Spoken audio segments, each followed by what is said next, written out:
Hi there and welcome to my video. Sometimes when I sit at my art table, I get a little stuck on how to begin. So today I'm going to show you the 3 tips I use to get myself out of that creative block and moving towards actually making something. Let's get started.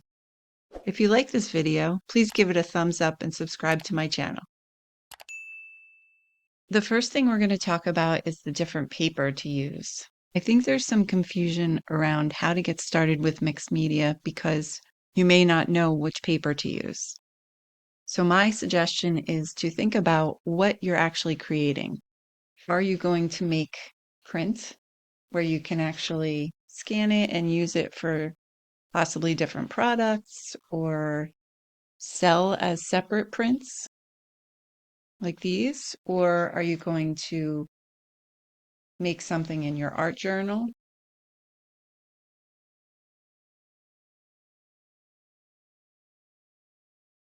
Or do you think maybe you're going to make some collage papers that you could use in other art? This was something I just made with some acrylic paint and stencils. And then these are jelly prints with some embellishments. It's important to have an idea in mind when you get started as to what you're actually doing. Are you creating something for fun? Are you creating a product? Or are you just kind of playing around? For the second tip, you want to think about what kind of layers that you're interested in creating. I know that when I'm creating some mixed media, I always want to include some kind of papers. So I have a stash of all different collage papers and jelly prints that I have made that I can include for interest for like the base layer or however I want to get started. Papers first for me is my way into a painting. So I usually put down a layer of papers. But if that does not interest you or doesn't get you started, you can start with a layer of paint. Now, here are some colors that I use pretty frequently, and I feel like these give me a good, easy start.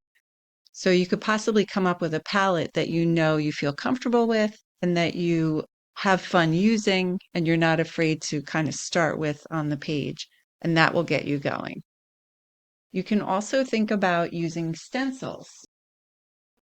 These are a great way to build layers where you can kind of start with one and maybe paint over it or use it as a focal point in your piece. Don't underestimate using basic scrapbook paper.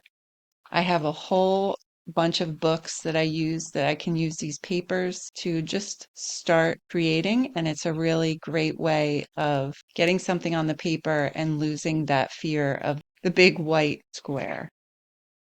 The third tip to help you get started for mixed media is just kind of pay attention to what is calling you for the moment. Each day, you're going to have different motivations. You're going to want to create something different. You may want to use different colors. And I think it's really important to kind of pay attention to what is getting your attention. So the other day, I went outside and I found this leaf and I used it to make a jelly print. And it was just something very simple, but it was something that really got me excited and interested in creating. And I think we underestimate that a lot of times. It's really important to just pay attention to what's getting your attention because that's what's going to inspire you and keep you creating. So, some things to consider. You want to focus on the process because that's really where the joy comes from. It's not so much about the end product. I think we get too caught up in actually coming up with something that is either sellable or presentable. And we have to remember that the process is the joy, not the end. Also, remember you can always pause and come back. I find when I'm creating things, it's so helpful to take a step back, maybe take a break for an hour or a day, and take a look at what you're creating another time with fresh eyes, because it will really help you either finish the piece or move on to a different section. I really love taking breaks. And then the last thing to remember is that anything can be done over or covered up, especially if you're using acrylic paints. Creating mixed media art is a lot of fun, so just remember to keep the fun in it and don't get too worried about if you're doing it right or wrong. Just follow your gut. You are going to create something that you enjoy, and most likely, if you love it, there will be someone else that loves it as well. If you like this video, I'm going to put another one full of helpful tips right here. Just like it. Thanks so much for joining me today, and I'll see you again soon.